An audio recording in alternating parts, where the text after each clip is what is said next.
नमस्कार साथियों, मैं आपका स्वागत करता हूँ इस दिव्य यात्रा में, जहाँ हम श्री कृष्ण के श्रीमुख से निकलते ज्ञान विज्ञान योग के गहन रहस्यों को समझेंगे। यह केवल एक अध्याय नहीं, यह एक ऐसा द्वार है जो हमें केवल ज्ञान ही नहीं देता, बल्कि उस ज्ञान का जीवन में अनुभव विज्ञान बनकर हमें मोक्ष की ओर ले जाता है।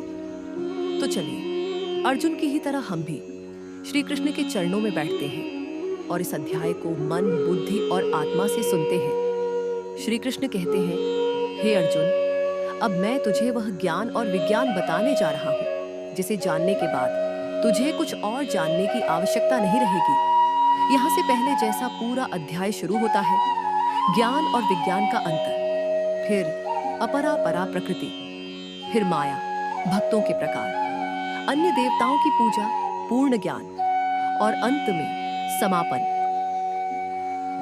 कुरुक्षेत्र का युद्ध एक प्रतीक्षा की स्थिति में था, पर अर्जुन का मन अब भी अशांत था। कर्म, भक्ति और ध्यान के रहस्य उसने सुने थे, पर अब उसके हृदय में एक और प्रश्न उठ रहा था।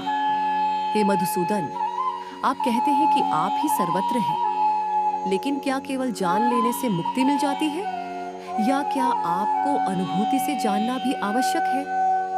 श्री कृष्ण मुस्कुराए। अब वक्त था उस अध्याय का जिसमें ज्ञान और विज्ञान दोनों का योग है, जिसमें सिद्धांत नहीं, अनुभव प्रधान है।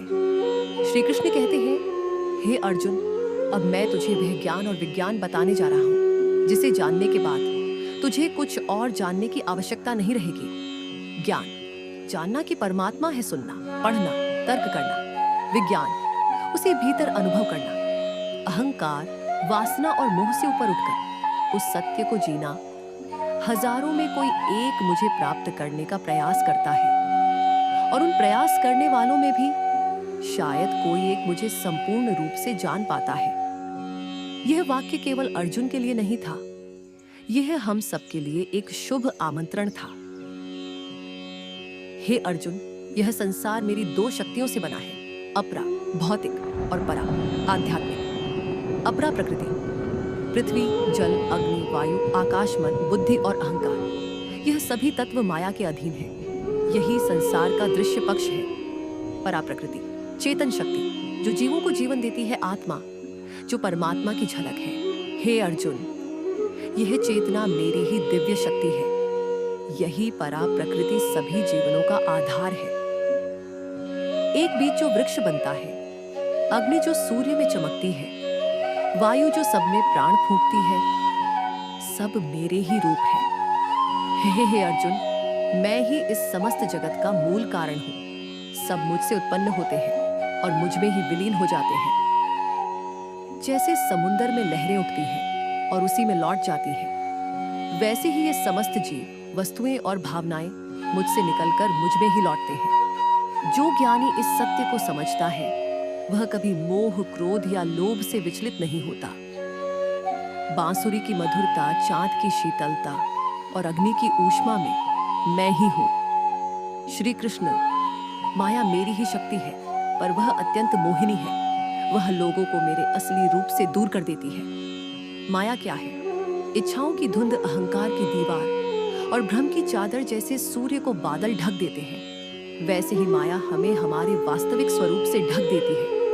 जो इस माया को पार करता है, वही मुझे जान पाता है। यह आसान नहीं, पर असंभव भी नहीं। श्री कृष्ण कहते हैं, 4 प्रकार के भक्त मेरी शरण में आते हैं। आर्त, जो दुख में होते हैं। अर्थार्थी, जो धन या इच्छाएं चाहते हैं। जिज्ञासु, जो जानना चाहते हैं। ज्ञानी, जो केवल मुझे ही चाहते हैं। इनमें से ज्ञानी भक्त सर्वोत्तम है, क्योंकि वह मुझ में स्थित है और मैं उसमें। ज्ञानी भक्त को पूजा में फल नहीं चाहिए, उसे केवल भगवान चाहिए। वह हर हाल में ईश्वर को अपने साथ अनुभव करता है। जो अन्य देवताओं की पूजा श्रद्धा से करते हैं, वे भी मेरी ही पूजा करते हैं, पर वे मुझे संपूर्णता में नहीं जानते। श्री कृष्ण यहाँ सर्वधर्म संभाव की शिक्षा दे रहे हैं। वह कहते हैं, सब भक्ति उन्हीं की ओर जाती है, परंतु जो लोग अन्य देवताओं की पूजा करते हैं, उन्हें जो फल मिलता है वह सीमित है और वह फल उन्हें नश्वर संसार में ही बांधता है।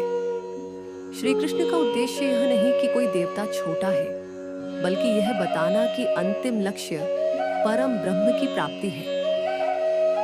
हे अर्जुन, अनेक जन्मों के बाद जब ज्ञानी मुझे सब कुछ मान लेता है, तब वह कहता है वासुदेव सर्वम।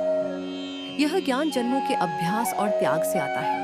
यह साधना, तप, समर्पण और सेवा का फल है। जब जीव यह जान लेता है कि हर वस्तु, हर चेतना, हर शक्ति मुझ में ही है, तब वह मुक्त हो जाता है।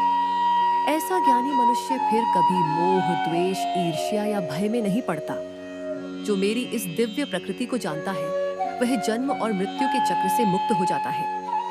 इस अध्याय का सार ज्ञान, अज्ञा, भगवान के बारे में जानना, विज्ञान, उसे अपने भीतर अनुभव करना, माया।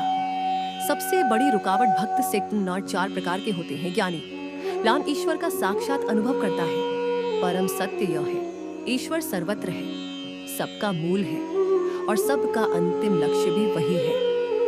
वह जो अग्नि में तेज है, वह जो सूर्य में प्रकाश है, वह जो जल में जीवन है, वह मैं हूँ। मुझ में स्थित ज्ञानी भक्त मुझे हर पल, हर श्वास, हर कर्म में अनुभव करता है और वही मुक्ति का अधिकारी होता है, जिसमें श्री कृष्ण बताएंगे मृत्यु के समय भगवान का स्मरण कैसे मोक्ष दिला सकता है।